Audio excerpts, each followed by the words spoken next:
여러분, 예시 5번째 이 사주는 편인격의 식신용신이다. 그런 내용이 되겠는데요. 무신의 인술의 경신을류 그렇습니다. 자, 먼저 객국을 한번 보겠습니다. 이 사주는 경금이 수월에 생하고 정기무토가, 여러분 그 무토가 그 무자가 아니죠. 바꿔놨습니다. 무토가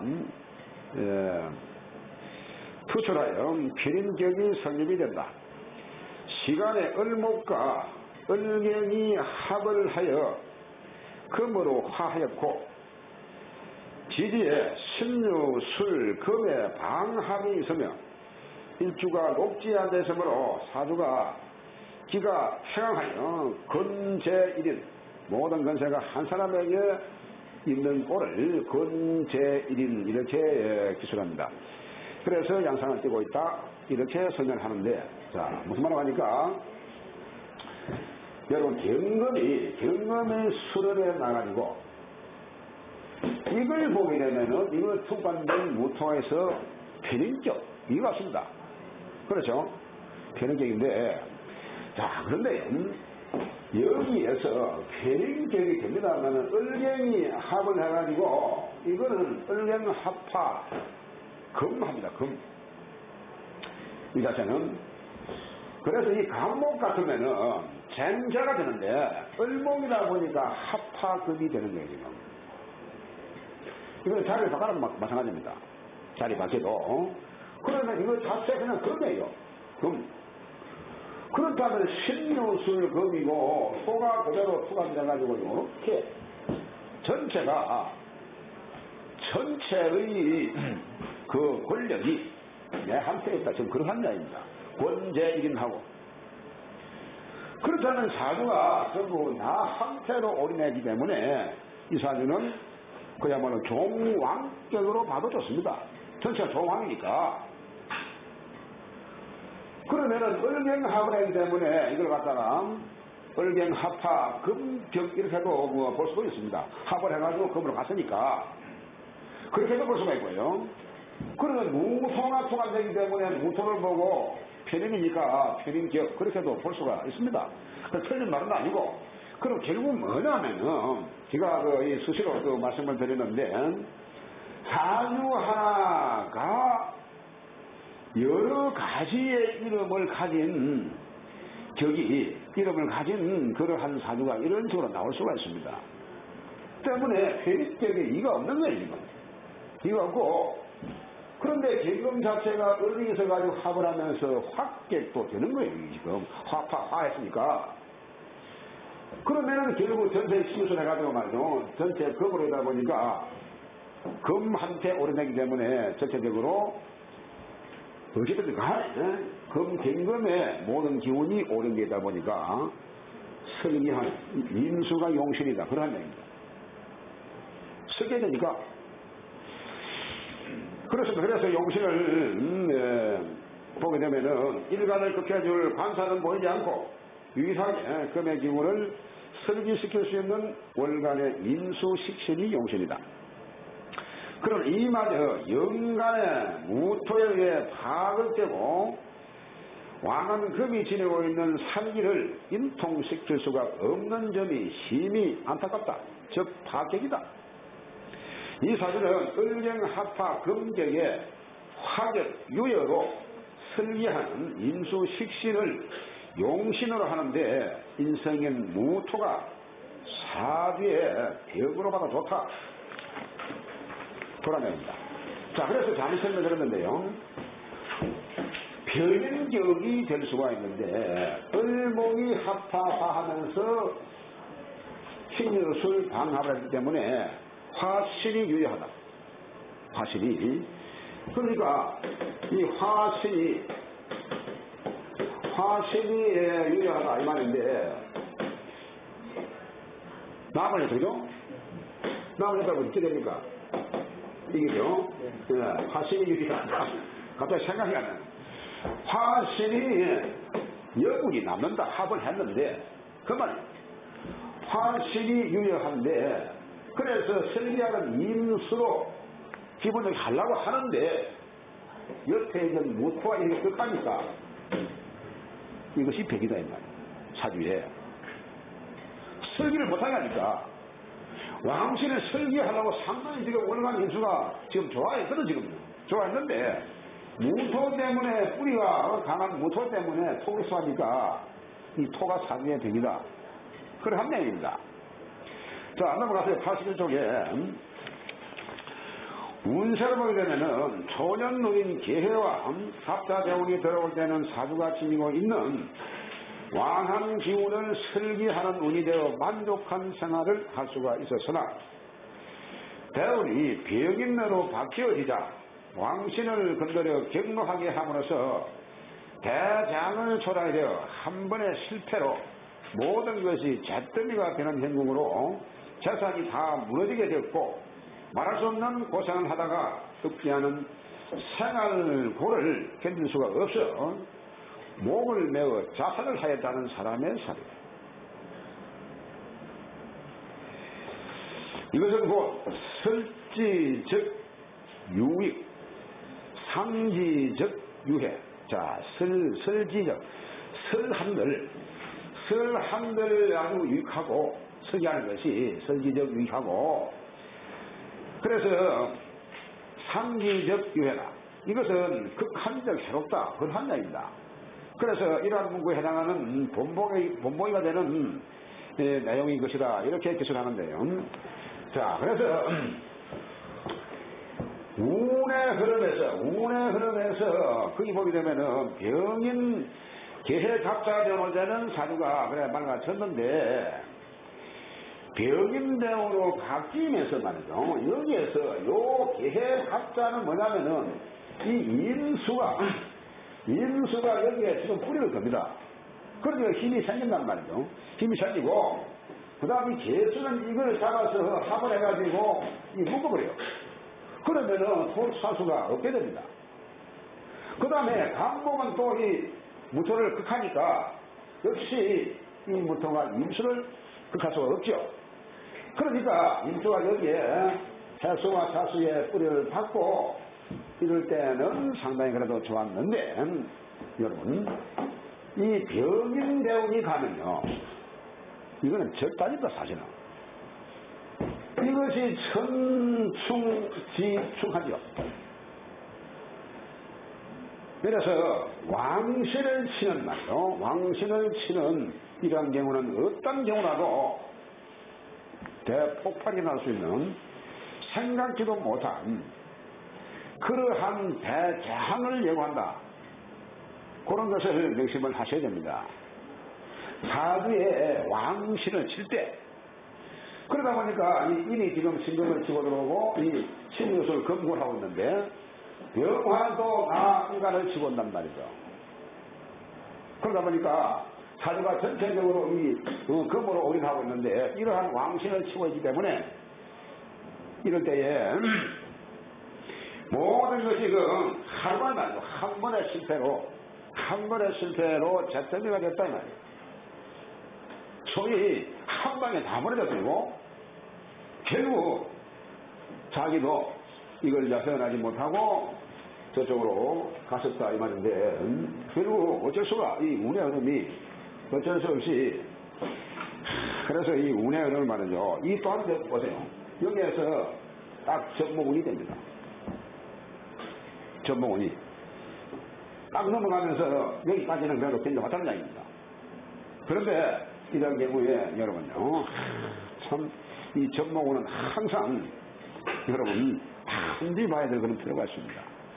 좋은 운도 전목운이 말이요 좋은 운도 어떻게든 해코지를 하고 넘어갑니다. 우리 좋아해서도 마지막 이 세 운에 말이죠. 올해만 지나면은 우리 넘어간단 말이죠. 그런 경우에 한때 좋은 운이 돼 있어도 반드시 해코지를 하고 넘어갑니다. 다음에 나쁘면은 그것을 더 배가하고 그 힘이 올해가 가지 전목운이 나쁜 운이면서 다음 넘어가면은 이 좋은 운이다.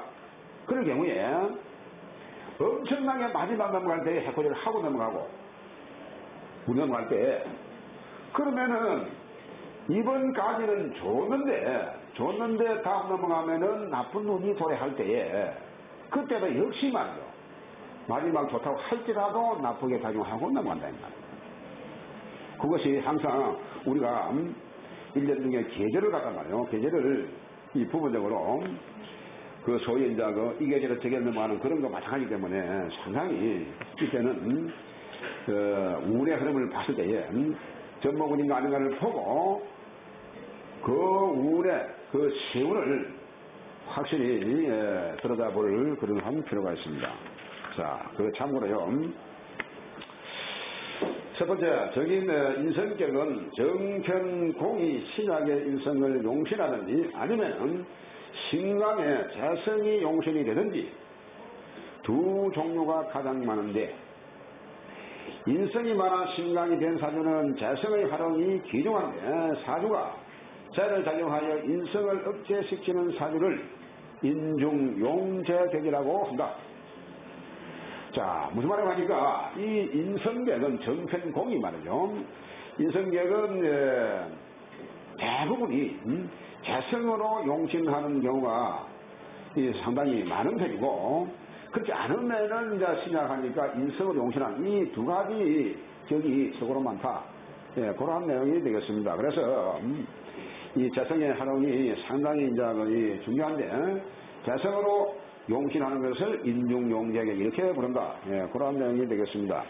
그 두 번째로 재성을 희용하는 경우엔 재성운에 대발하고 또 식상운도 생재하여 재를 보강함으로 길하고 관살운은 재의 병이 되는 비겁을 제거함으로 길하다. 그러나 비겁과 인성운은 흉함으로 처로 인한 손재와 혹은 처에게 재앙이 있든지 아니면은 문서재앙 등이 발생하는 흉운이다 했습니다. 재성을 이용하는데 여러분 재성을 이용하면은 이거는 재성운에 대발하겠죠. 그러니까 식상운도 역시 재성을 도우니까 역시 발굴하게 되어 있는데 그런데 비겁운이 온다면은 이런 경우에 재성을 용신하는데 비겁운이 온단 말이에요. 그러면은 비겁은 여러분 재성을 극하게 건네가 있습니다. 그러니까 그 비겁이 엄청난 짓이죠. 비겁이 와가지고 재성을 치다 보니까 처에 재앙이 온다. 그런 한 이야기죠. 그 처성이 다치니까 재성이. 그래서 이런 경우에 처에 재앙이 있든지 아니면은 문서 재앙 등이 발생한다. 그런 내용이 되겠습니다. 그 세 번째로 이 격은 현숙진예를 처로 얻게 되고 또 그 처가 미모의 여성인데 처로 인해 지부하고 처가 생활력이 강하다. 남자 사주에 만약에 인중용자격으로 성립된다라면은 재성이 용신이니까 재성이 용신이다 보니까 좋은 처를 얻어가지고 처로 인해서 내가 부자가 될 수가 있다. 이러한 내용이다 이 말이죠. 또한 그 처가 아름답고 말이죠. 그래서 처 자체가 나를 도와주는 이러한 행동이다 보니까 현숙진예를 처로 삼고 처로 그 처가 상당히 또한 생활력이 있는 그런 처가 될 수 있다. 그러한 내용이 되겠습니다. 네 번째로 저는 인성을 극하나 많은 인성을 만나거나 혹은 타와 결합하여 인성국을 이루어 인성이 심히 왕할 때는 오히려 무리의 인성을 억제해야 사주가 맑아진다. 그런 정도로 이 격에는 재성이 만금의 가치가 있다. 그렇습니다. 인성을 구을 이루면은 인성이 만약에 삼합이든 방합이든 간에 혹은 인성이 많아가지고 많이 구을 이루면은 반드시 재성이 필요하죠. 때문에 이러한 경우에는 그 처가 그야말로 나한테는 엄청난 좋은 처가 될 수가 있으면서 이 처로 인해서 내가 치부를 할 수가 있고 그래서 이 재성은 또한 천금만금의 가치가 있다. 그러한 내용이 되겠습니다. 그래서 그 처가 빠지면은 그 가정은 그냥 그대로 통째로 무너질 수도 있습니다. 그래서 그 처가 만약에 아파가지고 이 병중에 있으면은요, 만천가지가 가정 자체가 안 돌아갈 수도 있습니다. 다섯 번째, 예를 들어서 목일주가 임계, 해자, 즉 수가 많으면은 수왕하여 그 목은 묵은지 목으로 뿌리를 못 받고 둥둥 뜨게 될 수가 있는데, 이런 경우에 세운에서 체가 되는 토성, 무기, 진술, 충미 등을 만나면은 왕순을 억제하여 부목을 방지하게 되니까 인성에 척이 되는 체가 도리어 나에게 은성이 되어 흉이 변해가지고 질이 되어 높은 배설에 나가게 된다고 했다. 그러니까 탐재개인, 자, 이 무슨 말을 하니까 자를 탐내다가 인성이 무너진다는 뜻인데요. 그래서 재성이 인성을 극한다고 해가지고 무조건 나쁜 것이 아니고, 이러한 경우는 오히려 그 재성이 나한테 엄청난 도움이 되기 때문에 재성이 천금만금의 가치가 있다, 그러한 내용인데, 다시 말씀드리면 인성 자체가 인사주가 신약사주의 인성을 용신할 때 말이죠. 용신할 때 이때는 그 재성이 엄청난 기시이죠.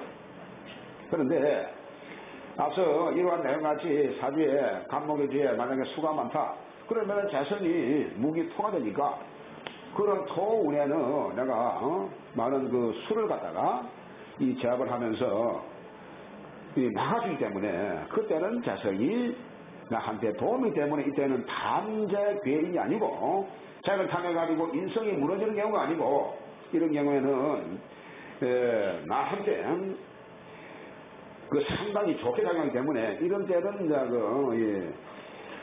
재성을 얻어서 내가 이렇게 되는 이러한 경우다, 그러한 이야기입니다. 그래서 무조건 인성이 왕한데 재성일 때는 탐재괴인이 아니고, 인성으로 용신할 때만 재성이 있는 경우가 이것이 탐재괴인이다, 그런 내용이 되겠습니다. 자, 여섯 번째 마지막으로 다시 말하면은 신약 인성 용신은 재운이 오면은 탐재괴인이 되는 것이고, 신앙 인성 평왕에는 자를 보는 것이 부기가 비상한 것임을 잊지 말아야 합시다, 이렇게 기술합니다. 그래서 금방 말씀드린 대로 재성이 있다고 해가지고 무조건 인성을 지니까 이것이 나쁜 것이 아니고, 재성이 왕할 때는 인성 자체가 상당히 내한테는 만금의 가치가 있고, 인성을 용신할 때는 이 재성은 엄청난 장을 불러 올수있기 때문에 이때는 처로 인한 돈으로 인한 그러한 장을 설해서 문제가 있다, 그러한 내용이 되겠습니다. 여러분, 편인격, 인성, 정인, 편인 격을 공부를 마쳤습니다. 그래서 인성격은 정편공이 문서화된 재물이고, 나름대로 상당히 나한테는 도움이 될 수 있는 그러한 인성입니다만, 결국 그 인성도 너무 많아가지고 기시 될 때는 결코 좋지가 않으니까 그때는 재성이 절대적으로 필요하다, 그러한 내용이 되겠습니다. 여러분, 이해가 됩니까? 이해가 아무도 안 되는 거거든요. 여러분, 대단히 수고 많았습니다. 오늘 여기서 마치도록 하겠습니다. 네,